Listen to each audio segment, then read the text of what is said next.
ओम ज्ञानतिमिरन्धस्य ज्ञानाञ्जनशलाकया चक्षुरुन्मिलितं येन तस्मै श्रीगुरवे नमः।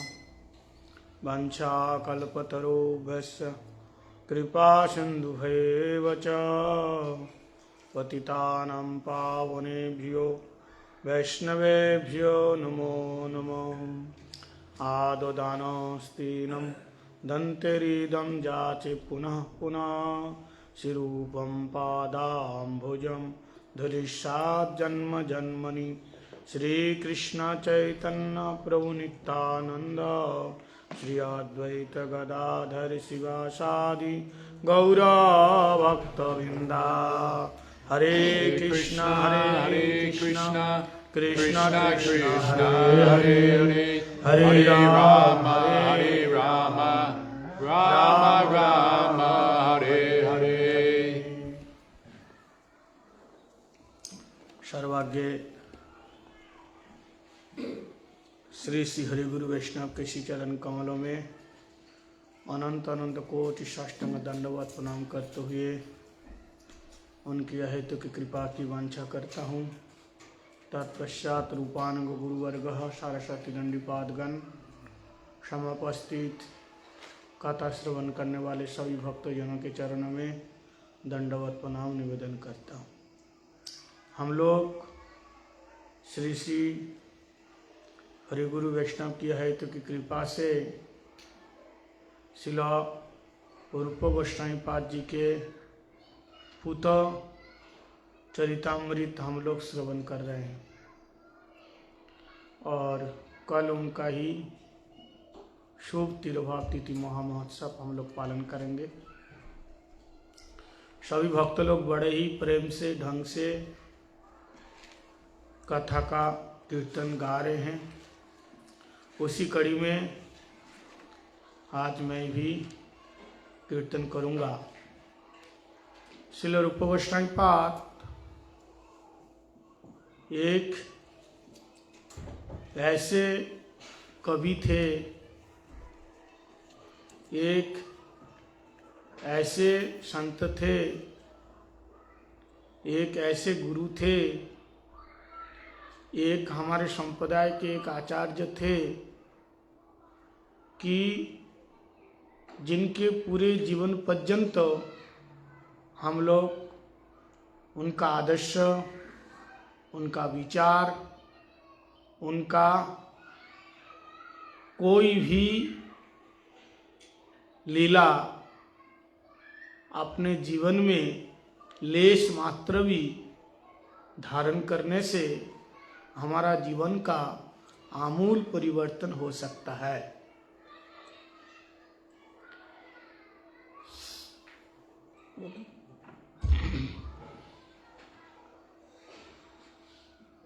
By the causeless mercy of the offering my not pronounced at the lotus feet of Hari Guru and Vaishnavas, to our Rupanuga Guru Varga, and to all the Vaishnavas and Vaishnavas who are present here.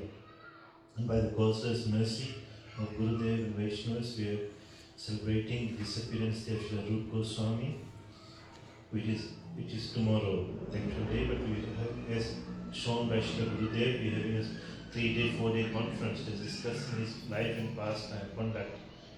And very nicely, the devotees have been giving the heartfelt Pushpanjali offerings, speaking about doing kirtan, speaking about Srila Rupa Goswami. So Maharaji is saying that Rupa Goswami is such a poet, a holy person, sadhu, guru, an acharya, that his whole life, his conduct, as well as his conceptions, vichar, that he has given, and the way he lived his life, his conduct, acharan, that if we follow even a small bit of it, it will make a big change in our lives. वे कैसे अच्छे गुरु थे, इसका प्रमाण है श्रील जीव गोस्वामी पाद उनके भातिस्पुत्र थे, भातीजा अनुपम जी के पुत्र श्री जीव गोस्वामी जी। अति ही अल्प आयु में रूप गोस्वामी पाद जी के अनुगत्य में उन्होंने सारे वेद, वेदांत, उपनिषद, रामायण, महाभारत और जितने गौड़ीय साहित्य, दर्शन उन्होंने अध्ययन किया। और श्रील रूप गोस्वामी पाद ऐसे उनको अध्ययन कराए। जीव गोस्वामी पाद को वैष्णव समाज में उपाधि दिया तत्वाचार्य, तत्व के आचार्य। तत्व में भागवत अगर जानना है तो श्रील जीव गोस्वामी पाद जी के 6 संदर्भ पढ़ना पड़ेगा। मेरे को अभी भी याद है 98 या 9 की बात है। श्रील रूप सनातन गौड़ीय मठ में कार्तिक महीने में 98 की बात है। मैं एक बार कार्तिक महीना में 98 में श्रीमद् भागवत सप्ताह का था, वहाँ कीर्तन कर रहा था। क्योंकि उस समय तीर्थ महाराज जी कार्तिक महीना में बहुत बिजी होते, तो दिल्ली की एक माता जी कथा करानी थी। तो तीर्थ महाराज जी ने कहा कि हमारे राधे श्याम प्रभु है, कथा कर रहे है तो अभी छोटा बच्चा है, लेकिन जो भी सुनाएगा आप लोग सुनना। तो ये कथा कार्तिक के आखिरी हफ्ता में रखा गया था। पहले परिक्रमा क्या होता था, परिक्रमा वृंदावन की परिक्रमा आखिरी में होता था। वृंदावन में परिक्रमा समाप्त होता था। तब गिरिधारी गौड़ीय मठ नहीं बना। मथुरा में शुरू होगा, मथुरा से चले जाएंगे गोवर्धन में। गोवर्धन में मोदी भवन एक स्थान, वहीं रुक करके चारों तरफ से बरसाना, नंदगांव, गोवर्धन परिक्रमा करके आखिरी 10 या 15 दिन गुरुजी आ जाते थे रूप सनातन गौड़ीय मठ में। और रूप सनातन गौड़ीय मठ में समापन होता था, शुरू मथुरा से। तो उस समय मैं कथा बोल रहा था, परिक्रमा पार्टी आ गई। तो शाम के समय कथा वाता हो जाने के बाद फिर मंदिर की कथा होती है। मेरा टाइम था 3 से 6, और मंदिर में जो महात्मा लोगों का प्रवचन 6 बजे से शुरू होता था, ऐसे टाइम रखा गया था। तो मैं गुरुजी को प्रणाम करने गया तो उन्होंने कहा कि श्रील जीव गोस्वामी पाद जी को 6 संदर्भ पढ़ना, क्योंकि अभी जो भागवत जो है हमारे सामने, वो भागवत एक प्रेम संपुट की तरह, उसमें प्रेम भरा है, लेकिन उस प्रेम का आस्वादन गोस्वामी ग्रंथों के द्वारा ही होगा। नहीं तो ऊपर ऊपर से लीला पढ़ करके उसका तत्व कुछ भी समझ में नहीं आएगा। इसलिए श्रील जीव गोस्वामी पाद जी के तत्व संदर्भ का, भागवत संदर्भ का, प्रीति संदर्भ का, ये सारे जो संदर्भ है ये भागवत को ही पुष्ट करते हैं। इसलिए उन्होंने स्वयं मेरे को बताया कि अगर तत्व जानना है, इसलिए जीव गोस्वामी पाद जी के तत्व वाले जितने सारे ग्रंथ हैं वो अध्ययन करना है। रस को जानना है, श्रील रूप गोस्वामी पाद जी के जो रसाचार्य है उनके ग्रंथों का अध्ययन करना है। गुरुजी स्वयं मेरे को बताया कि ये ग्रंथ अध्ययन करना है। मैंने कुछ नहीं पूछा, कुछ नहीं बोला, मैंने केवल दंडवत किया। अब मेरे को कहा तुम भागवत कर रहे हो, मैंने कहा हाँ। तो कह रहे भागवत को जानना है अच्छी तरह से, तो ये सारे ग्रंथों का अध्ययन करना पड़ेगा, ये अध्ययन करो। मैंने कहा ठीक है। और भी समझना जानना बहुत बाकी है। भागवत तक जो है, भागवत को क्या करना है, और अच्छी तरह लोग सोचते ना भागवत पढ़ लिया सब हो गया, नहीं। गोस्वामी साहित्य पढ़ने से ही तब भागवत को समझ में आएगा। ये 98 की बात है। फिर बाद में उन्होंने मेरे को मथुरा में भागवत कथा करने का बाहर एक किसी भक्त के घर में सुजग मिला था। तो कहने का ये तात्पर्य है। इसलिए जीव गोस्वामी पाद रूप गोस्वामी के अनुगत्य में सारे शास्त्रों का अध्ययन किया और बन गए क्या? तत्वाचार्य। तो गुरु कैसे शिष्यों का स्टैंड करते हैं, कैसे शिक्षा देते हैं। यज्ञ शिष्य विश्वम्भर शिष्य हो तो गुरु अपने दिल को उजाड़ करके, अपने हृदय को उजाड़ करके सब कुछ एक साथ शिष्य के अंदर सन्निहित कर देता है। वो श्रील जीव गोस्वामी पाद। और जीव गोस्वामी पाद गुरु के प्रति कैसे निष्ठा, ये कथा अभी हम लोग सुनेंगे। So Maharaj is saying that, like, he is the example that Rupa Goswami is such a poet, such a sadhu, such a guru and acharya. So he is an example of what's example of his the type of guru he was. That his nephew, that was Jeev Goswami, who was the son of Anupam Goswami, when he came to him at a very young age. So Rupa Goswami taught him all the scriptures. Of course, Jeev Goswami came with some knowledge, but Rupa Goswami taught him all the scriptures. And sometimes we say that Rupa Goswami is a Ras Acharya, but we can see from his disciple that he was Acharya of everything, not just Ras. That how, like Jeev Goswami, he was so expert in Tattva. That means knowing the philosophy, very strong the philosophy that holds the Ras together. So Jeev Goswami is known as a Tattvacharya. That, his books are, especially the 6 Sandarbhas, that means 6 conclusive things on different topics. One is like Tattva Sandarbha, Bhava Sandarbha, Priti Sandarbha, Bhakti Sandarbha. Is on different topics. He's written these conclusive statements from different scriptures. And Maharaj is saying that if you want to understand Bhagavad, then you have to go through this. He was giving his own example. He said, once the Parikrama party, this was in 1988, and Maharaj was still a young boy, he came to the mutt. So at that time, because one devotee wanted to hear Bhagavad Sapta during Kartik month, and because Tit Maharaj was very busy, so he said, okay, this Brahmachari Radhe Shyam Prabhu, he will do Bhagavad for you. And she wanted it was held in the mud. So what used to happen in those days, in the early days, was the parikrama used to start from Mathura, then go to Govardhan, and from Govardhan either go to Vatsana and visit all these places, and in the end, last 5-10 days, they used to come to Vrindavan.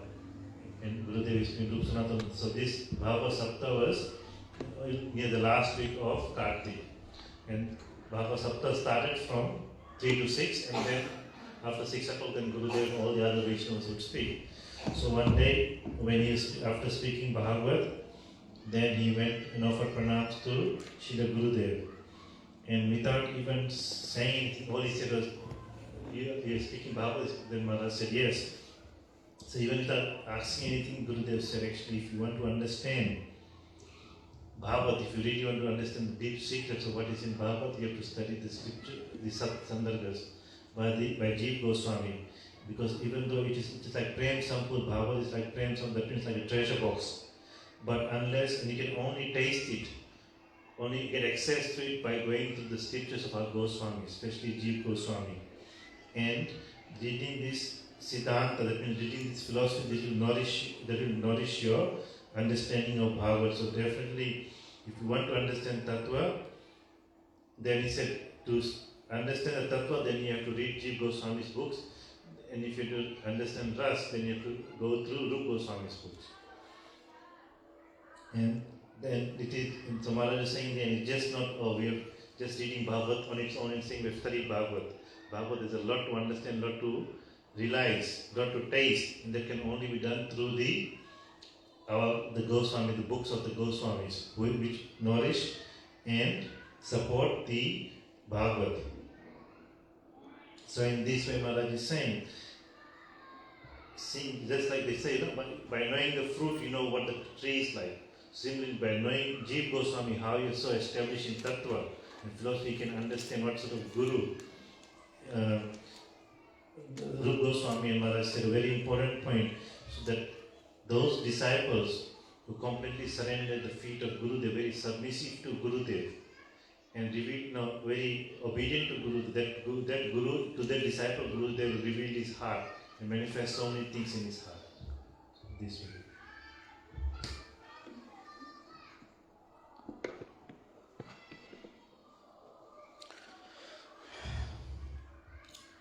तो श्रील जीव गोस्वामी पाद गुरु निष्ठा क्या है उन्हें दिखाए, क्योंकि साधन भजन के मूल है गुरु निष्ठा। गुरु निष्ठा नहीं है तो सारा साधन भजन जीरो। मूल रूप से गुरु निष्ठा। जब छोटे ही थे, बिल्कुल छोटे बच्चे, उसी समय श्री राधा दामोदर मंदिर में रूप गोस्वामी पाद भजन करते थे। छोटे कौन थे? जीव गोस्वामी।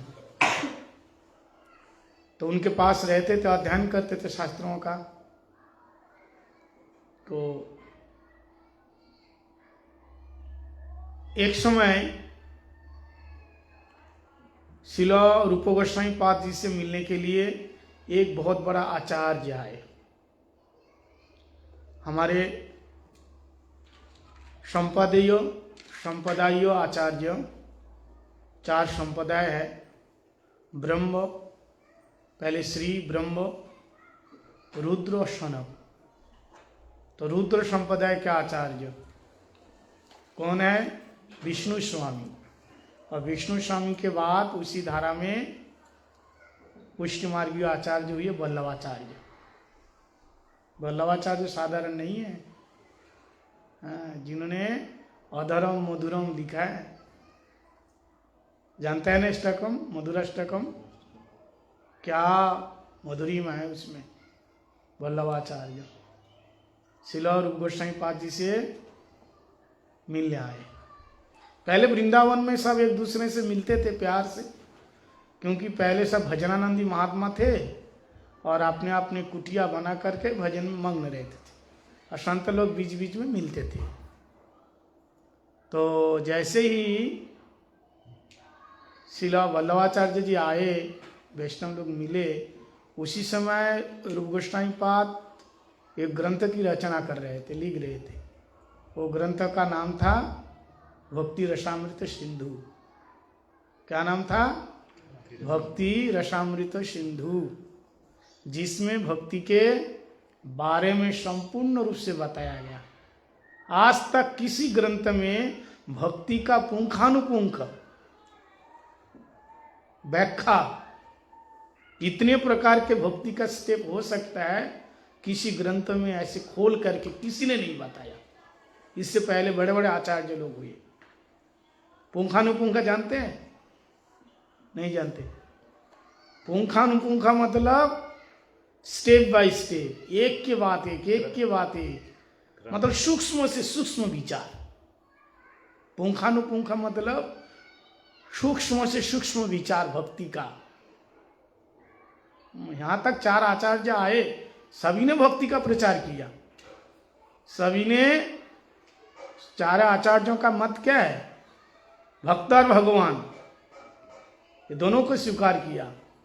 शुद्धाद्वैतवाद, द्वैतवाद, विशुद्ध द्वैतवाद और द्वैतवाद। तो इसमें भक्त और भगवान को दोनों को माना गया। ध्यान से सुनो, दोनों को माना गया। लेकिन भक्ति के बारे में, क्योंकि भक्ति के बिना भक्त नहीं, भक्त बिना भगवान की उपासना नहीं है। मूल भक्ति से होते हैं। भक्ति के बारे में सभी ने बताया, लेकिन रूप गोस्वामी पाद जैसे सूक्ष्म रूप से एक साधक के लिए अपने स्थिति बता के भक्ति के सोपानों को चढ़ते हुए सर्वोच्च भक्ति में जा सकता है, इसलिए रूप गोस्वामी पाद ने व्याख्या किया। और वो कहाँ है? भक्ति रसामृत सिंधु में। वो ग्रंथ लिख रहे थे, भक्ति रसामृत सिंधु। अब जैसे एक महात्मा आए वल्लभाचार्य, ये आचार्य है, ध्यान से सुनो सब लोग, ये आचार्य है। उन्होंने अपने भक्ति रसामृत सिंधु को उनके हाथ में दिया।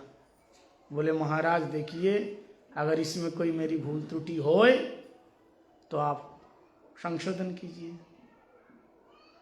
यह है दीनता होती है। रूपगोस्वामीपाद कौन है? रूपमंजरी। इनमें भूल त्रुटि हो सकती है? कभी भूल त्रुटि नहीं है, लेकिन दीनता, हाँ दीनता है। अरे दिखावा दीनता नहीं है।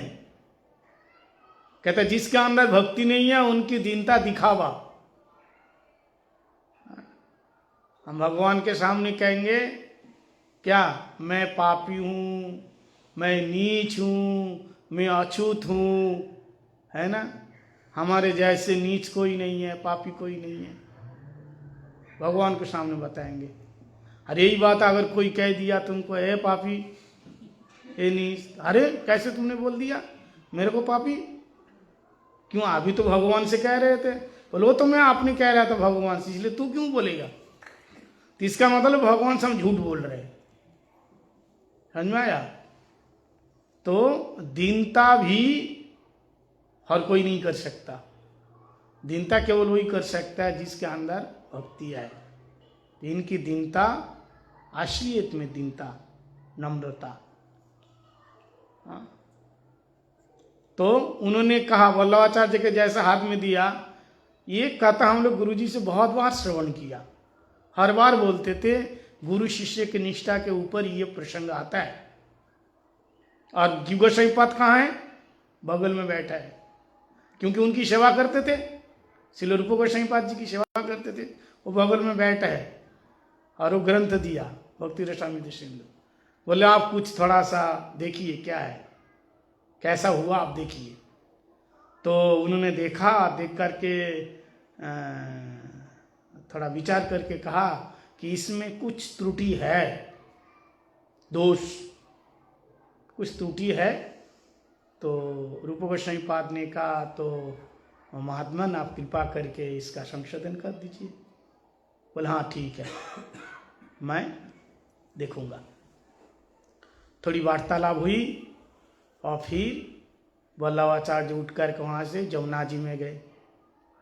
जमुना जी में, पास में जमुना जी है, जमुना जी में गए। लेकिन जीव गोस्वामी उसके पीछे पीछे किसी काम से, बहाने में रूप गोस्वामीपाद जी से कहा मुझे थोड़ा पानी भरना है, जल भरना है। सेवा के लिए जल नहीं है, पूजन के लिए जल भरना है। जल भरने के बहाने में लोटा घोट, क्या बोलता है, मटकी, कलश लेकर के वहीं से निकल गए और जा करके मिला उनसे। किनसे? वल्लभाचार्य जी से मिला और उनसे प्रणाम करके बड़े दीनता के साथ, बड़े नम्रता के साथ, भद्रता के साथ, ऐसे उखाड़ के नहीं, नम्रता के साथ कहा कि महाराज आप जो कह रहे थे मेरे गुरुदेव को कि इसमें कुछ त्रुटि है, संशोधन करेंगे, वो क्या है आप मुझे बताइए। हाँ आप मुझे बताइए। वल्लभाचार्य जी ने कहा क्यों, तुम कौन हो? बोले मैं उनका दास हूँ, उनका सेवक हूँ। आप मुझे बताइए। बोले क्यों? बोले आप बताइए ना मुझे, क्योंकि मेरे जो गुरु है होती रही, इनसे कभी निष्ठा होनी चाहिए। समझ में आया? शंका नहीं। आज मेरे प्रमाण हूं, कितने ऐसे लोग गुरु के प्रति शंका करके मर रहा है। अरे ऐसे कैसे? अगर गुरु किसी कामी, क्रोधी, लोभी व्यक्ति को शरण दिया तो तुमको टिप्पणी करने की कोई जरूरत नहीं है। अरे इसमें तो दोष है, ऐसे कैसे गुरुजी उनको रख लिया। ये बात बड़े ध्यान से सुनना, इधर सुनो पहले। तो ये प्रकार की, इसका मतलब गुरु के ऊपर तो गुरु बन गया है? अगर उसके अंदर दोष है तो सुधारने के दायित्व तो गुरुदेव लिया है, तुमने ही लिया। हम लोग क्या करने लगता है, गुरु के ऊपर टिप्पणी करने लग जाता है। अरे ऐसे तो गुरु जी ने ठीक नहीं किया, ऐसे नहीं किया, ये नहीं किया, वो नहीं किया। ऐसे शिष्य केवल नाम का है, वो नरक में जाएगा। साधन भोजन तो दूर की बात है। सबसे पहले गुरु के ये मानना चाहिए कि हमारे गुरु में कोई दोष नहीं, कोई त्रुटि नहीं, कोई भूल नहीं। हमारे गुरुदेव कैसे है? निर्भूल, निर्दोष, त्रुटिहीन है, कोई त्रुटि नहीं है। ये सिद्ध पुरुष में होता है सब चीज? ये क्या है? कर्णपाठ, विप्रलिप्स, ये सब क्या है? सब दोष है। स्वरूप ब्रह्म, असत तृष्णा, हृदय दुर्बल, सारे दोष है, सब अपराध। ये सिद्ध महापुरुष में नहीं होता है। उन्होंने तो एक सबसे पहले कहा मेरे गुरुदेव में ये किसी प्रकार का भूल त्रुटि हो ही नहीं सकता। और आपने जो कहा किसी श्लोक में त्रुटि है, अब मुझे को बताइए, मेरे को बताइए, क्योंकि गुरुजी मेरे को अध्ययन किया है, अध्ययन कराया है, इसलिए मैं कोशिश करूंगा उसको समझने की। तो क्या था? भुक्ति मुक्ति स्प्रिया, भुक्ति मुक्ति स्प्रिया हृदय जावत तावत सुखम भवेत, कथम सुखम भवेत। कहते हैं श्लोक है, भुक्ति मुक्ति की स्प्रिया जब तक हृदय में रहेगा तो वो प्रेम सुख भक्ति कैसे मिलेंगे?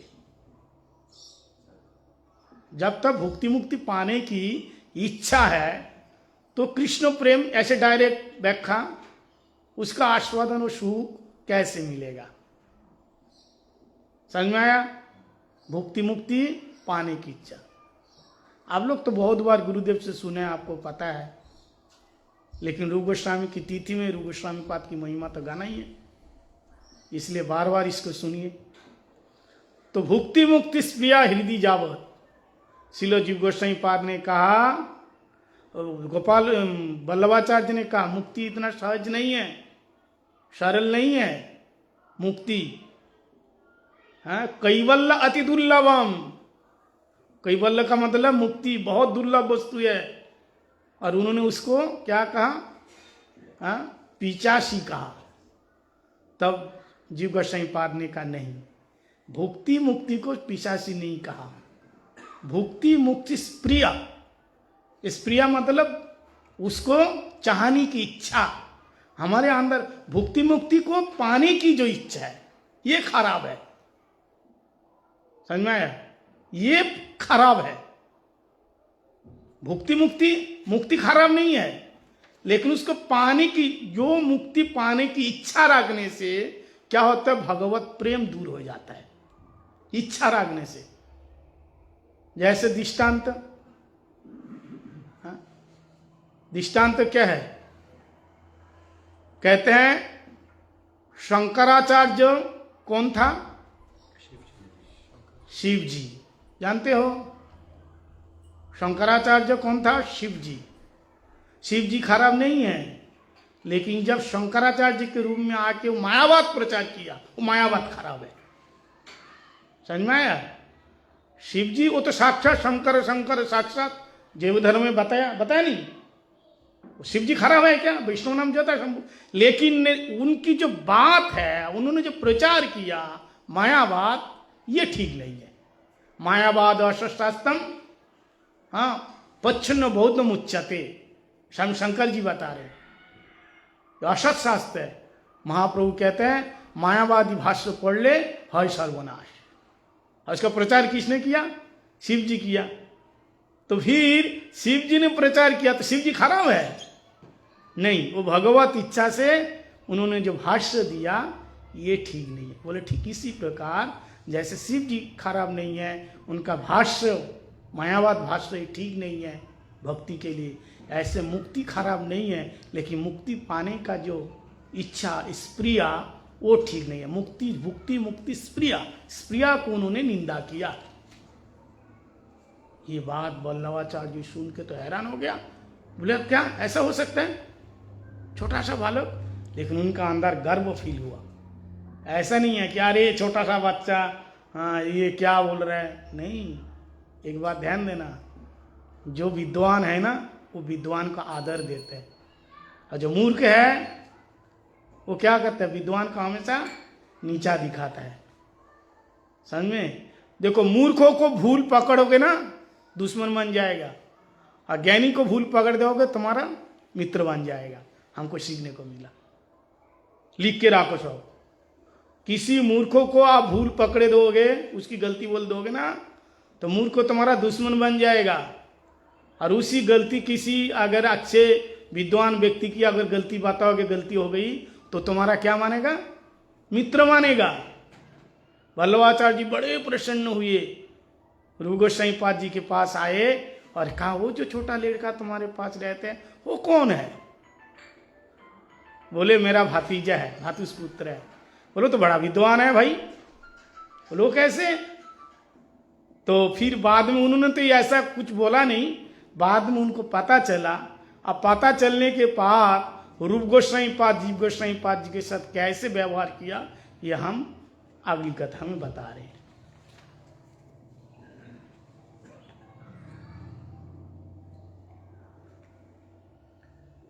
So Maharaj Ji was speaking about, now he's speaking about Guru Nishtha.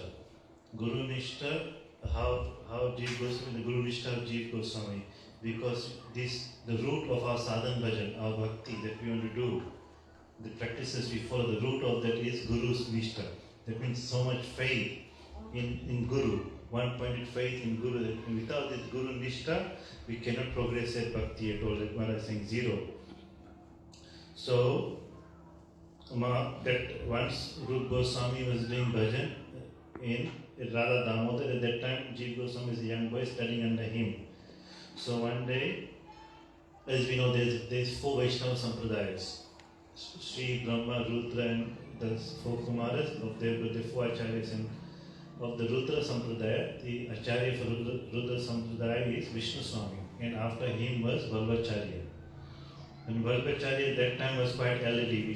We hear the past time where Rup Goswami met him in prayer when he met Mahaprabhu. And this Vallabhacharya was even older than Mahaprabhu, so he's quite elderly. So when he came to Vrindavan, and Maharaj was saying in those days in Vrindavan, because most of them were bhajan anand, it was not so busy. So sometimes sadhus used to go visit each other and discuss things. So when Vallabhacharya, he came to Rup Goswami. At that time, Rup Goswami is writing Bhakti Rasamrita Sindhu. And Maharaj is explaining how Bhakti Rasamrita Sindhu, it is so, the way it was written is so about Bhakti, everything about Bhakti. The subtle points Maharaj was saying, that the four Sampradayas, their goal is to attain Bhagwan. And they all talk about Bhagwan and Bhakti, and the devotees, and the process is Bhakti. So all of them speak about Bhakti. But the way they generally speak about Bhakti, but what Rup Goswami had gone in such a deep way, and in going in deep and showing the different stages and different levels, and showing how one can go from the lowest level to the highest level. So no one has explained Bhakti like Rup Goswami. And he did this in Bhakti Rasamrita Sindhu. So Vallabhacharya, when he came to Rup Goswami, and also because he is an Acharya of the Sampradaya as well as being so senior, so Rup Goswami very humbly showing, Maharaj, I think that like every example of Rup, so many teachings are there for us. Rup Goswami very humbly, seeing Vallabhacharya so senior, he automatically gave this Granth to me. He said, Maharaj, I have written this Granth, please go through it, and if you see any mistakes, please correct it. So Maharaj is saying, like this humility, only one who has bhakti, really he is humble. And one who don't have bhakti, actually their humility is lip service. For example, when we go in front of Thakurji or we go in front of senior Vaishnava, we say, oh, they're so fallen, we don't know anything, they're so sinful, our life is full of sin. So we say things like this. But if someone points it out and says, oh, you sinful person, can you come here? We'll get so angry. How dare you call me sinful? He said, even though we said in front of Thakurji that we are sinful, but if someone points it to us, you are so sinful, you have done this or that, we'll get so angry. Because really we don't have bhakti, we're just trying to, lip service, just trying to show we are. But Rup Goswami is not like this. He was really, because bhakti automatically, humility, he's asking Vallabhacharya that if you see any mistakes, please correct it. So Vallabhacharya quickly went through 1-2 verses and said, yes, there's some mistakes. Then Rup Goswami said, okay, please correct it. So then Vallabhacharya, he took the Granth and he was going towards the Yamuna to take a bath. At that time, Jeev Goswami, who was there listening to all of this, he heard this and he became very upset that how can that. So Jeev Goswami, he made an excuse, I need to get some water for fill up the water. We have run out of water. So he went to Yamuna also to collect with some these pots, earthen pots to collect water to meet with Vallabhacharya. So he asked Vallabhacharya, and Maharaj is saying, it's not challenging mood, in a very humble way, he said, oh Acharya, he said he found some mistakes in his Granth, can you what mistakes did you see? Then he said, who are you? Like this, I'm Rupa Goswami's servant, and I've studied under him. So if there's anything I can. So Maharaj is saying, this is the nishtha that disciples should have towards a bona fide guru, that my guru can never make any mistakes. It's completely nirbhul, he cannot make any mistakes, he's not like an ordinary person, like we have got the 4 limitations, we are illusion, bound to make mistakes, the cheating propensity, our senses are imperfect, but a pure devotee is never like this. He doesn't have Swarup Brahm, his complete knowledge, So he doesn't have any Asat Trishna, he doesn't have any Anarthas, he doesn't have any Aparats. So disciples should have full faith that my guru is like this. But nowadays what do? That, for example, if Gurudev gives some shelter, some people who we think are improper behavior, he may be doing something wrong or something, we start correcting Gurudev and saying, oh Gurudev, don't you know he's like this, he's like that, without realizing, no, Gurudev knows all this and he's taken the responsibility to help that person. Who are we to correct Gurudev? But we think we know more than Gurudev. So this is not the way. Like Guru, we should have full faith that Guru, whatever he is doing, even though we may not understand, he is good. All right. If we are confused about anything, we can humbly ask him, oh Gurudev, why are you doing that? But we have no right to point that, otherwise it just shows we are not really his disciples. The disciples have full faith that Guru can do anything. Like when we do the Kirtan Vaishnava Vandan, the prayers are there. The Vaishnavas are so powerful they can purify the whole universe. Universes, not only whole universes after universes. So we should have that faith that Guru can do anything. And if we don't understand anything, we can humbly ask, oh Gurudev, I don't understand this. But we have no right to. It shows that we have not accepted him as Guru. If you start pointing fingers, oh Gurudev, why are you doing this? You shouldn't do this or you should do that.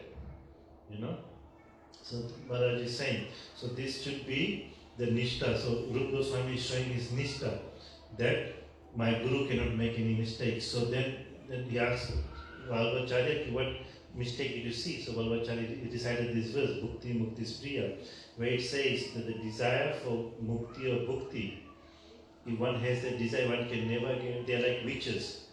And Krishna Prem can never come in your heart. So he's saying that, so Vallabhacharya said, Mukti is such a high thing. So many people aspire for Mukti, liberation. So how can this be a witch? How can this be a witch? So then Jeev Goswami said, no, this verse does not say that Mukti is a witch. It says the desire for Mukti is a witch. So why is the desire bad? Because when you desire for liberation, then this is your own selfish need. You're not desiring to serve Krishna.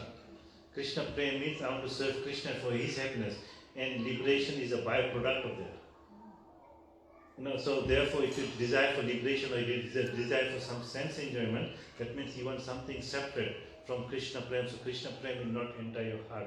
So in this way, Jeev Goswami, so Maharaj just gave the example. So it's not like Bhukti or Mukti is bad. It's the desire for to have that is bad. Just like Lord Shiva, he's the topmost of all Vaishnavas. He's so dear to Krishna. But when he came in the form of Sankaracharya, and the philosophy he preached, Mayavad, that is bad. But we never say this. Srila Bhaktivinoda Thakur explained this in Jaiva Dharma, that we're not against Lord Shiva. He's the greatest Vaishnava. How can we be against him? But the philosophy he preached was against Vaishnavism. And Mahaprabhu himself said that if anyone hears his commentary, your bhakti will be destroyed. So that's how harmful it is. But we're not against Lord Shiva. We are against his philosophy. In the same way, we are not against bhukti or mukti. What we are against is having a desire to have that, which is an obstacle to attaining prem bhakti. So in this way, so when Vallabhacharya heard this, he was very astonished to hear such a young boy speaking this, and he was very appreciative.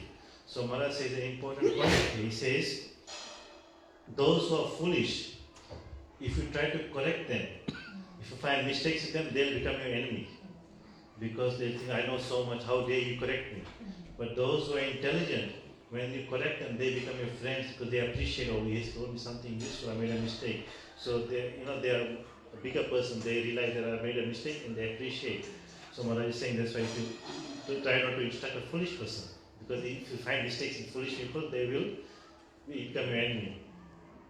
So Vallabhacharya then he went back to Rup Goswami and he said, who is that boy who was here with you? He said, that's my disciple, Jiv Goswami. Well, he's very knowledgeable. He said, why is that? He didn't say anything, but later Rup Goswami understood that there must have been something, discussion between Rup Goswami and Jiv Goswami and Vallabhacharya. So now Maharaj will explain. So he said, even though we hear this again and again, but Gurudev always used to speak this on Rup Goswami's Sthiti, showing about Guru Nishtha. जीव गोस्वामी पाद अपनी गुरु निष्ठा के द्वारा जो तत्व भुक्ति मुक्ति स्प्रिया जावत विधि वर्तते, मुक्ति खराब नहीं है, लेकिन मुक्ति रखने की जो स्प्रिया है ये हमारे लिए भक्ति मार्ग में ठीक नहीं है, स्थापित किया। रूप गोस्वामी पाद जी को बाद में पता चला और रूप गोस्वामी पाद जी ने जीव गोस्वामी पाद जी से कहा, इतने बड़े आचार्य है, अगर कुछ कह रहे तो तुमको जरा सा सहन नहीं हुआ, तुम तुरंत जा कर के खंडन मंडन कर दिया है। वैष्णव के अंदर दीनहीन स्वभाव होना चाहिए। देखो गुरु भी शिष्य को कैसे अंदाज से तो बहुत खुश हुए, क्योंकि जो असली तत्व है मेरा उन्होंने बता दिया। हाँ, उन्होंने बता दिया। और वल्लभाचार्य को जरा सा भी अंदाज से दुख नहीं हुआ कि अरे इतने बड़े आचार्य मैं हूँ, अरे छोटा सा बालक से मेरे को सीखने को मिला। हम लोगों को तो ऐसा ही होता है ना, अरे ये तो छोटा है हमसे, हमारे बाद में आए, इनसे क्या सीखना है, हैं? ऐसा होता है ना? नहीं, ऐसा नहीं होना चाहिए। अभी मैंने क्या बताया, आपने बात बताया कि शत्रु को, जो मूर्ख है उसको दोष दिखाओगे तो क्या करेगा, वो क्या बन जाएगा, शत्रु बन जाएगा। और जो पंडित उसको दोष दिखाएगा वो तुम्हारा मित्र बन जाएगा। ये बताया था जी? हाँ, तो ऐसा ही बड़े खुश हो गए। लेकिन रूप गोस्वामी पाद उन्होंने इसके साथ और एक लीला भी जोड़ देते हैं। एक बार वही राधा दामोदर मंदिर में बैठ करके जीव गोस्वामी पाद हरिनाम कर रहे थे, हरिनाम कर रहे थे, और एक किसान कहीं से एक ऐसे आदमी आए और उनसे पानी मांगा, प्यास लगा, पानी मांगा, पानी दो। तो आपको पानी पीने के लिए अगर कोई मांगता है तो क्या करना चाहिए, क्या करना चाहिए? पानी पिलाना चाहिए, पानी पिलाना चाहिए ना, यही तो धर्म कहता है। जीव गोस्वामी पाद हरिनाम कर रहे थे, बगल में रूप गोस्वामी पाद बैठ के भी हरिनाम कर रहे थे। जैसे पानी मांगा, जीव गोस्वामी पाद हरिनाम माला उठा के रख दिया। नरोत्तम ठाकुर ये, अच्छा, वो दिग्विजय पंडित है दूसरा नहीं। हाँ, ये नरोत्तम दास ठाकुर लोकनाथ। अच्छा, तो ये एक प्रकार की ये भी हरिनाम के प्रति ये निष्ठा है, ये इसमें भी ये जोड़ सकते हैं। ये एक प्रकार की निष्ठा है, जो निष्ठा नाम के प्रति दिखाया। हाँ, नरोत्तम दास ठाकुर और लोकनाथ दास गोस्वामी, ये भी एक निष्ठा दिखाया गुरु शिष्य के प्रति। ऐसे जीव गोस्वामी पाद के प्रति शिला रूप गोस्वामी पाद दिखाया, कैसे ये गुरु शिष्य के प्रति कैसे निष्ठा, और शिष्य भी गुरु के प्रति कैसे भाव होना चाहिए। जैसे नरोत्तम दास ठाकुर यहाँ पानी पिलाने की जो बात उन्होंने क्या किया, नाम छोड़ करके पानी पिला दिया। तो आप बताओ, नाम श्रेष्ठ हुआ या पानी पिलाना एक साधारण कर्म श्रेष्ठ हुआ? हाँ, अगर नाम रस आ रहे हैं, नाम में मन लग रहा है और उसमें डूबे हुए हैं, तो तुम्हारे नाम से ही उसका प्यास अपने आप बुझ जाएंगे, ये शिक्षा दिया। हाँ, लेकिन यहाँ जो सहन शक्ति की बात कि शिष्य को कभी भी अपने गुरु के बारे में कोई कुछ बोले, अगर तुम्हारे अंदर वो भाव है तो कभी भी शक्ति है तो आपने तर्क शास्त्र के द्वारा उनको बताओ। बाद में क्या हुआ, श्रील जीव गोस्वामी पाद जी को कहा तुम ऐसा करो, तुम यहाँ से जाओ, गुरु गोस्वामी पाद तुम जा करके, हाँ यहाँ से जाओ, जा करके चले जाओ, कहीं जाओ। हाँ, इस बात के ऊपर बड़ा तर्क वितर्क हुआ कि जीव गोस्वामी पाद जी का अपने गुरु जी ने त्याग दिया, लेकिन ऐसा नहीं है, त्याग नहीं दिया, कभी भी त्याग नहीं दिया। और निष्ठा बढ़ाने के लिए जीव गोस्वामी पाद बंगाल में नहीं गए, वहाँ से सीधे कहाँ गए, एक स्थान है, हाँ, जो जमुना के बगल में एक बहुत बड़े एक मगरमच्छ के गुफा, मगरमच्छ का गड्ढा में वहीं बैठ करके भजन करते थे, और गुरु के विरह में खाना पीना सब छोड़ दिया, और उसी में बैठ करके उन्होंने गुरु की याद में, गुरु को प्रसन्नता के लिए उन्होंने गोपाल चंपू लिखा, उसी गुफा के अंदर बैठ करके। हाँ, उसके एक गांव का नाम है, वो गांव भूल रहा हूँ मैं, वो ब्रज का एक गांव है। तो सनातन गोस्वामी पाद ब्रज के बड़े बाबा भिक्षा करने के लिए कहीं भी जाते थे, तो उस गांव में गए तो सब लोग चर्चा में, जीव गोस्वामी पाद की चर्चा चारों तरफ से कि इतनी कम उम्र के एक महात्मा है और कभी मांग के नहीं खाते, कभी दे दिया तो खाया, नहीं तो नहीं खाया। ये बात गुरु सनातन गोस्वामी के कानों में। बोले बाबा आप तो बड़े बाबा है, लेकिन हमारे गांव में एक बाबा आए जो मांग के भी नहीं खाते हैं। आप लोग तो फिर भी भिक्षा करके लेते हैं, लेकिन वो मांग के भी नहीं खाते, खाते ही नहीं है, देने पर भी खाना नहीं चाहते हो, ऐसे महात्मा है। सनातन गोस्वामी को कुतूहल हुआ, कुतूहल बोले उनको जानने की इच्छा हुई कि ऐसे कौन से महात्मा आए ब्रज में, दर्शन करना चाहिए। लेकिन बीच में रूप गोस्वामी या जीव गोस्वामी के बीच में ऐसे जो घटना घट गई उनको पता ही नहीं, सनातन गोस्वामी को पता नहीं था। और जैसे बोले कहाँ है तुम्हारे महात्मा जी, बोले आइए, वो किसी गांव में नहीं जाते, किसी घर में नहीं जाते। बोले अच्छा, बोले हाँ, बोले वो हमारे जमुना के किनारे में जो मगरमच्छ का जो गड्ढा है ना, उसी के अंदर पड़े रहते हैं सारा दिन, वहीं से निकलते नहीं, उसी के अंदर ही रहते। अच्छा चलो। तो जैसे ही सनातन गोस्वामी पाद वहाँ से जाने लगे, दूर से श्रील जीव गोस्वामी पाद देख लिया तो पहचान गए, मेरे गुरु हैं। जीव गोस्वामी पाद तब वहीं से निकाल के आए दौड़ करके और उनके चरण में साष्टांग लेट गए। अरे उठो उठो उठो, कौन है? पहचान नहीं पाए, बिल्कुल सूख करके दुबले पतले, रोग में शोक में एकदम क्लांत हो गए, क्योंकि गुरु के वियोग में एकदम रोग में शरीर खाए पिए नहीं, एकदम सूख के एकदम मैला हो गए। गोस्वामी पाद ठीक से जीव सनातन गोस्वामी पाद ठीक से देखा, देख के कहा ये तो हमारे जीव जैसा लग रहा है। बोले तुम मतलब पहचान ही नहीं पा रहे, ऐसी मतलब अवस्था हो गई और रो रहे।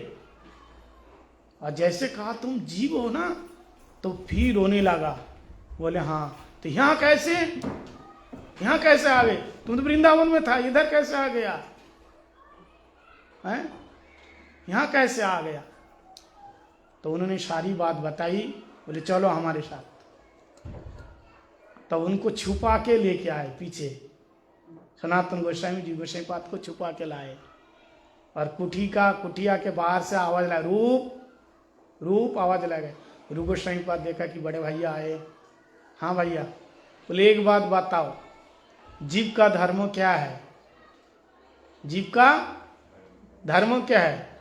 गुरु गोस्वामी पाद ने कहा साधारण सी बात है, जीव का धर्म है जीव को दया करना, जीव के प्रति दया करना। जीवे दया सर्वधर्म सार, जीव को दया करना। बोले अच्छा जीव को अगर बड़ा धर्म है जीव को दया करना, तो हमारा ये जीव नहीं है? सामने निकाल के दिया, ये भी तो जीव है, इसको दया करना। रूप गोस्वामी पाद देख करके हैरान हो गए, क्या शक्ल बनाया, क्या रूप हो गया। रूप गोस्वामी के चरण में लेट गए, और रूप गोस्वामी पाद भी रोने लगे, सनातन गोस्वामी पाद रोने लगे। वो दृश्य देख करके सब हैरान हो गए, ये गुरु शिष्य का क्या संबंध होता है। अंदाज से तो उन्होंने कहा नहीं, लेकिन थोड़ा सा उनको समझाने के लिए कि सहन शक्ति बड़ा जरूरी है।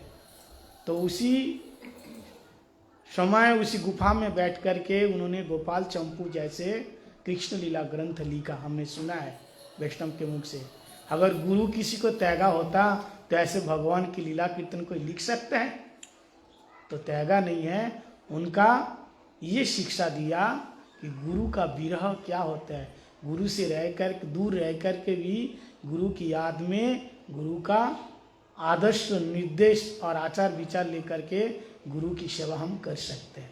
गुरु की सेवा तो डायरेक्ट होती है, लेकिन गुरु की याद में दूर रह करके भी सेवा होती है। ठीक है, तो इस प्रकार से शिला हमारे रूप गोस्वामी पाद जी और जीव गोस्वामी पाद जी की ये कथा है। और अभी समय हो चुका है, फिर शाम को हम लोग सभी लोग 6 बजे कीर्तन और ठाकुर जी को झूला में झुलाएंगे। ठीक है, और शाम को सभी लोग झूला के संबंध में बताएंगे। वृंदावन में श्री राधा गोविंद भगवान की झूलन यात्रा महोत्सव हैं। ये झूलन यात्रा कैसे झूला एक ऐसी लीला है जो आप लोगों को बताना पड़ेगा। भगवान की विशेष 3 लीला, एक रास लीला, एक होली लीला, एक झूला लीला। हाँ, एक सामंजस्य ये है, रासलीला में और होली लीला में दोनों में गोपी है, झूला में भी गोपी है, लेकिन उन दोनों लीला से हट करके एक झूला लीला है जो दोनों लीला में इस होली झूलन लीला का दर्शन, जो दर्शन दिया राधा रानी ने सभी को, वो दर्शन झूला रास में क्यों, होली में क्यों, किसी लीला में वो दर्शन नहीं है।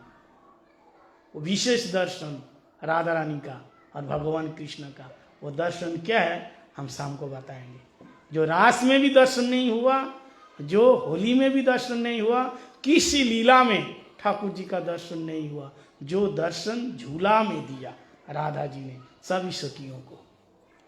ये कथा हम लोग शाम को ठीक 5 बजे से कीर्तन शुरू हो जाएगा। कीर्तन के बाद फिर हम लोग सब आरती करके ठाकुर जी को झूला में बिठाएंगे और फिर झूला की महिमा श्रवण करेंगे। और कल बड़े धूमधाम से श्री रूप गोस्वामी पाद जी का तिरुभाव महोत्सव हम लोग पालन करेंगे।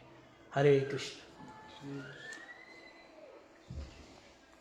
So Maharaj just continued his pastime. So he was sidetracked, just a different pastime. Maharaj quickly spoke about how we hear the story of how Loknath Das Goswami and Narottam Das Thakur were doing bhajan, chanting the holy name, and then some person came and asked for some water. At that time, Narottam Das Thakur left his beads and then he went to give water.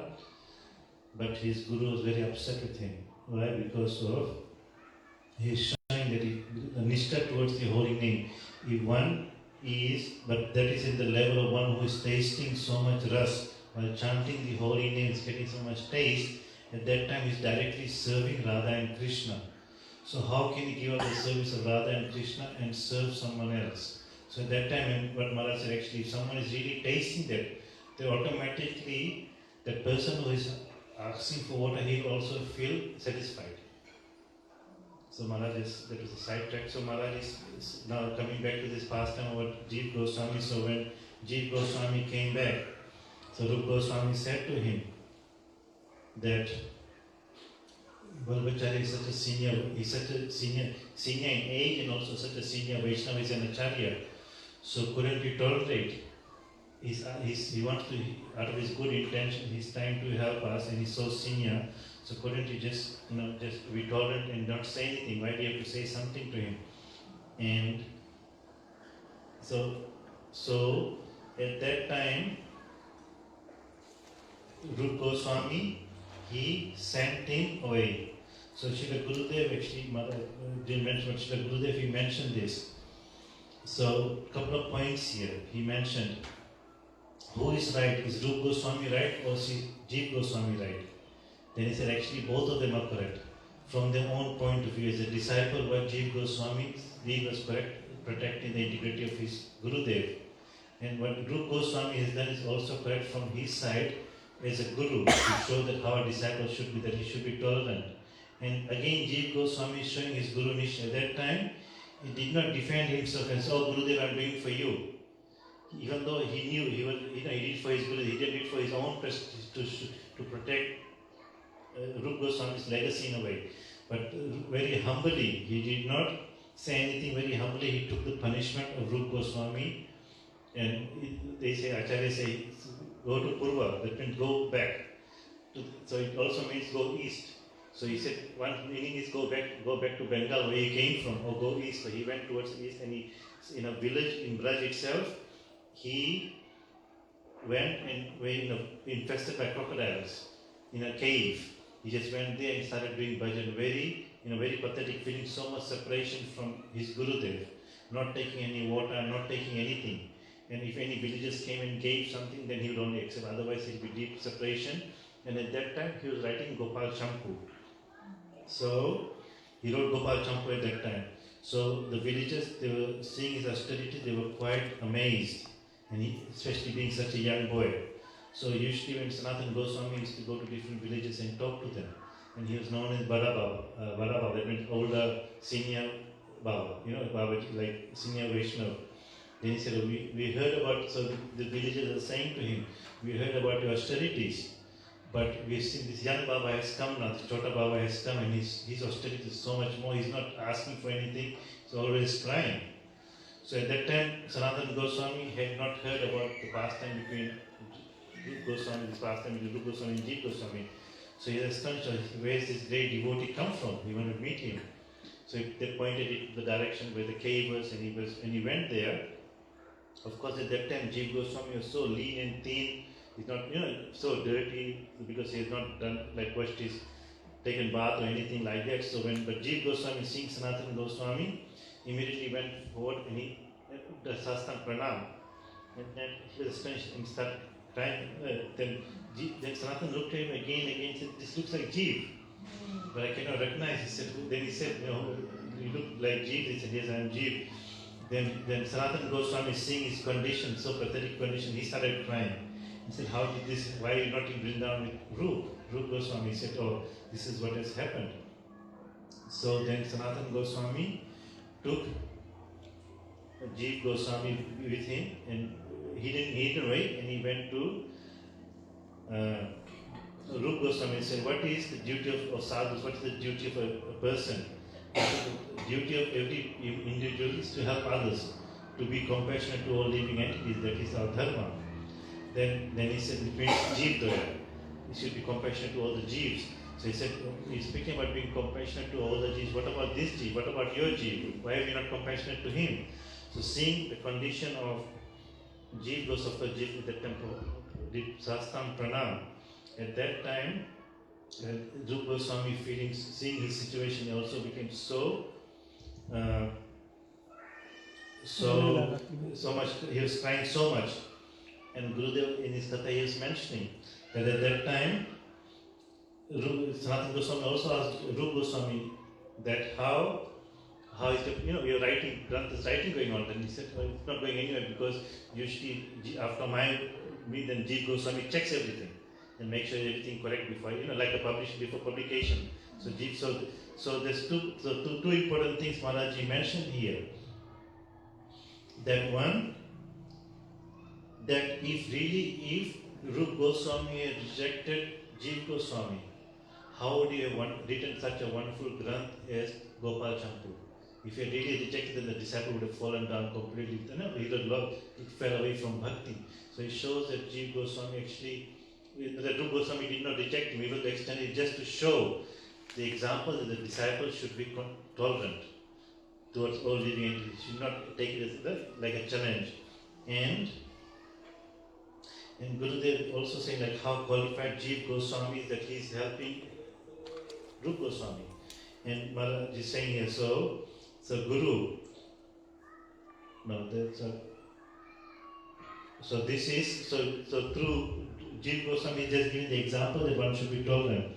So Maharaj is saying, showing the Guru Nishtha of Jeev Goswami, that how, he, and especially how he did not defend himself. Even when he knew that humbly accepting the position both ways.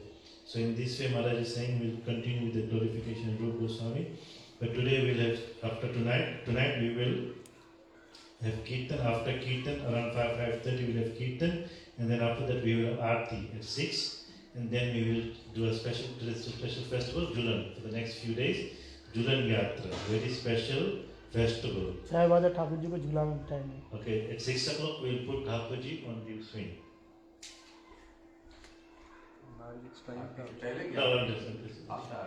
ना आरती से पहले गुरु जी करते थे. आरती थोड़ा झूला रखेंगे, लोग तो झूलाएगा ना. आरती के बाद झूला में बिठाओगे. क्या करेंगे हमारे तो मंदिर में 4 बजे झूला में बिठा देता, फिर कथा चलती रहती है. फिर आरती में ठाकुर जो झूला है ना, वहीं आरती होती है. अच्छा, आरती दोनों की होती है. हाँ, दोनों की आरती कर रहे हैं यहीं करके. अच्छा, यहाँ भी आरती होगी. झूला थोड़ा ज़्यादा टाइम बैठे, एक दिन का तो होना है यहाँ. जी, ठीक है. So what we'll do is we'll put the Thakurji first and we'll do a bit of swing and then we will do Aarti to both at the same time. दोनों एक साथ. हाँ. both at the same time. शाम का आरती, संध्या आरती दोनों एक साथ हो जाएगा. और उससे पहले आरती करके झूला में बिठा के आरती. Okay, we'll do a small Aarti and then invite Thakurji to the. थोड़ा ज़्यादा समय झूलेंगे, अच्छा है. Because we actually it's a final night here, so Maharaj is saying we'll spend more time in Julan. जो भी आएगा झूला के बैठेगा. जी. So Maharaj is saying, but there's something special. There's 3 special leelas in Braj: Julan, Holi, and Ras Leela. But he's saying, but there's something special in Julan that what Radharani shows that is not present, not shown during Ras Leela or Holi Leela. So Maharaj will explain that tonight. हरे कृष्ण. हरि बोल.